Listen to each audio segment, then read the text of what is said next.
being a Black woman shapes my writing because it's my everything. It is the pedagogical approach to my writing. I imagine and hope that I write everything I write with the same Black womanness that I would grease a scalp, you know, with intention and detail, that I do it the same way I would make a whiskey honey cornbread. If you know, you know.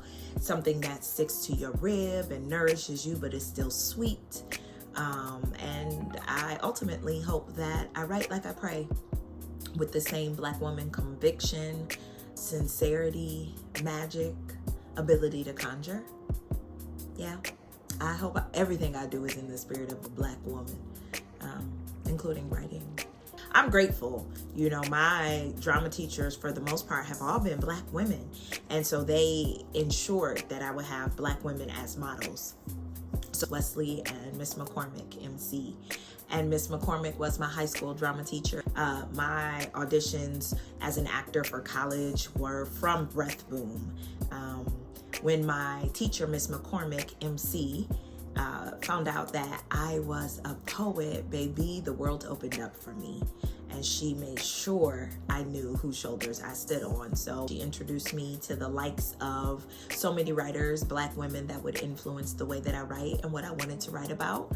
Of course, she introduced me to Ntozake Shange and the works of so many other Black women that really married the political voice that I was yearning for. I was already a fan of Nikki Giovanni and Sonia Sanchez in the poetry world.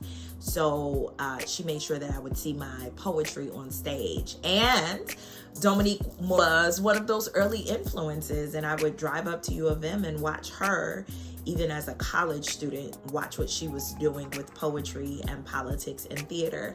And I saw myself, and I saw a possibility, and I saw what I wanted to do.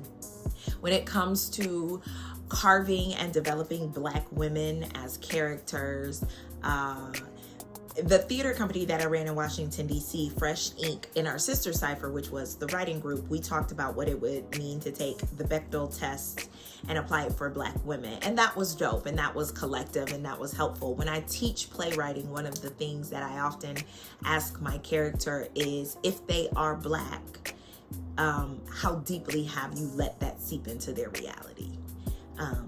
Do they wake up Black? And what does that mean? Do they go to bed Black? What does that mean? How has their politics influenced them? They were Black before you wrote them.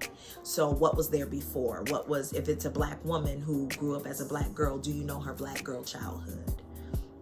How did that shape who she is as a Black woman?